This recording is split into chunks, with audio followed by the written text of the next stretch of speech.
আসসালামু আলাইকুম, সবাই কেমন আছেন?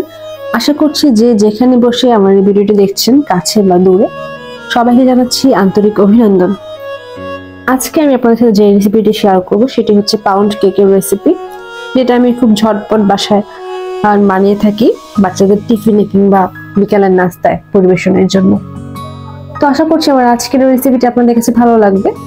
তো কথা না বাড়িয়ে শুরু করছি, তবে তার আগে যারা আমার চ্যানেলটি এখন সাবস্ক্রাইব করেনি, সাবস্ক্রাইব করে বেল বাটনে ক্লিক করে দেবেন, যাতে যে কোনো সময় যে কোনো ভিডিও আপলোড দেওয়ার সঙ্গে সঙ্গে আপনি সবার আগে তা দেখতে পারেন।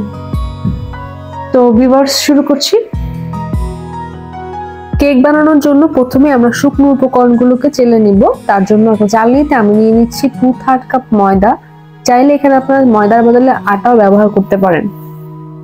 দিয়ে দিচ্ছি 1/2 টিস্পুন বেকিং পাউডার,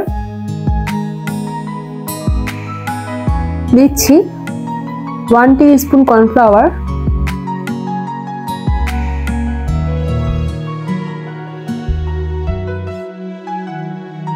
এবারে দিচ্ছি 1/4 টিস্পুন বেকিং সোডা এবং স্বাদমতো একটু লবণ।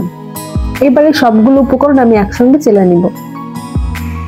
চেলে নেওয়া হয়ে গেলে এক সাইডে বাটিটা রেখে দিব এবং অন্য একটা বোলে, একটা গভীর খাদযুক্ত বোল নিব, নিয়ে সেখানে আমি 2টা ডিম নিব রুম টেম্পারেচারে এবং কুসুমগুলো আলাদা করে ফেলবো এবং বিটারের মিডিয়াম স্পিডে বিট করতে থাকবো। দিয়ে দিচ্ছি 1/3 কাপ চিনি। চিনিটা দিব আর সঙ্গে সঙ্গে বিট করব। চাইলে এখানে আপনারা চিনিটা অল্প অল্প করে মেশাতে পারেন, তবে আমি এখানে একবারে দিয়ে দিয়েছি। আপনারা এটা 3 বারে বা 2 বারে অল্প অল্প করে মেশাবেন। একটু কিছুটা ফোমি হয়ে গেলে ডিমের ম্যারাংটা আমরা দিয়ে দিব 2টা কুসুম। এবারে আবার একটু কিছুক্ষণ বিট করে নেব। 1 মিনিট ভালো করে বিট করব। বিট করার পর দিয়ে দিব এর সাথে ভ্যানিলা এসেন্স 1/2 টিস্পুন, সাথে দিচ্ছি 2 টেবিল চামচ রান্নার যে রেগুলার তেলটা আমরা খাই, সেই সয়াবিন তেলটা। ভালো করে বিট করে নেব। তেল দিয়ে কিন্তু বেশিক্ষণ বিট করা যাবে না, তাই অল্প কিছুক্ষণ বিট করতে হবে। বিট করা হয়ে গেলে এবারে আমরা মিশাবো শুকনো উপকরণগুলোকে। শুকনো উপকরণগুলোকে আমরা প্রথমে অল্প অল্প করে দিব, একবারে দিব না। 3 বারে আমরা উপকরণগুলোকে মিক্স করে নেব। তো আমি একটা পাত্রে 1/3 কাপ দুধ গুলে নিয়েছি।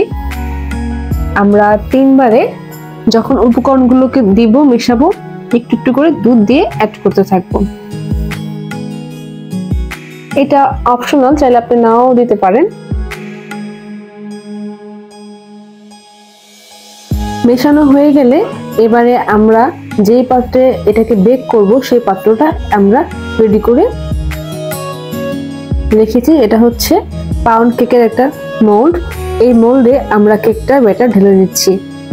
আমি কিন্তু চুলায় অলরেডি একটা হাঁড়ি প্রিহিট করতে বসিয়ে দিয়েছি। দেখতেই পাচ্ছেন এখানে একটা হাঁড়ির ভিতরে আমি একটা লোহার স্ট্যান্ড দিয়েছি এবং 10 মিনিট প্রিহিট করে তারপর কেকের মোল্ডটা আমি ঢেকে দিচ্ছি ঠিক 30 মিনিটের জন্য। কিন্তু 25 মিনিটের মাথায় আমার কেকটা হয়ে গেছে, তাই এটা আমি খুলে দেখাচ্ছি আপনাদেরকে। দেখতেই পাচ্ছেন কেকের উপরে কিন্তু কালো কালো দাগ দেখা যাচ্ছে, সেগুলো হচ্ছে কেকের মধ্যে আমি চিনি মিশিয়েছিলাম, সেটা কিন্তু ভালো করে গলেনি। আপনারা একটু ভালো করে বিট করে নেবেন, যেহেতু আমি মোটা দানা চিনি ইউজ করেছি। গরম অবস্থায় কিন্তু কেকটা আনমোল্ড করবেন না, ঠান্ডা হওয়ার পর আনমোল্ড করবেন। কিন্তু আপনাদেরকে বলছি, কিন্তু আমি কিন্তু গরম গরম অবস্থায় আনমোল্ড করেছি, কারণ আমার সবসময় ঘরে কেক বানানোর পরে সেটা গরম গরমই খাওয়া হয়, ঠান্ডা করা পর্যন্ত কারণ ধৈর্য থাকে না, তাই আমি গরম গরম কেকটাকে কাটা শুরু করে দিয়েছি। মানে এটা একটা আমাদের অভ্যেস, গরম গরম কেকটা আমরা খেয়ে ফেলি, ঠান্ডা হওয়ার কোনো চান্সই দেই না। তো জানি না আমার মতো কারা কারা এরকম করেন, কমেন্টস করে কিন্তু অবশ্যই জানাবেন। তো হয়ে গেল আমার আজকের এই পাউন্ড কেক। ঝটপট বাচ্চাদের টিফিনে কিংবা বিকালের নাস্তায় কিন্তু আমি কেকটা বেশিরভাগ বানিয়ে থাকি। তো এই হচ্ছে আমার আজকের রেসিপি। কেকটা খেতে যেরকম মজা ছিল তেমনি দেখতেও খুব সুন্দর ছিল, একেবারে ওভেনের মতো কালার এসেছে। চুলায় তৈরি কিন্তু কেক আসলে অসাধারণ। যারা মনে করেন যে ওভেনে আসলে কেক ওভেন ছাড়া হয় না, এটা আসলে ভুল ধারণা। আসলে চুলায় কিন্তু পারফেক্ট আপনি কেক তৈরি করতে পারবেন কিছু নিয়ম আর টিপস ফলো করলেই। আশা করছি আমার আজকের রেসিপি আপনাদের কাছে ভালো লেগেছে। যদি ভালো লেগে থাকে তাহলে কিন্তু অবশ্যই আমার চ্যানেলটা সাবস্ক্রাইব করতে ভুলবেন না। আর আমার জন্য অনেক অনেক দোয়া করবেন যাতে নেক্সটে আপনাদের জন্য চুলায় এবং ইলেকট্রিক বিটার ছাড়া কিভাবে সহজে আপনারা কেক তৈরি করতে পারেন সেটা আপনাদেরকে দেখাবো। সে পর্যন্ত সবাই অপেক্ষা করুন আমার জন্য।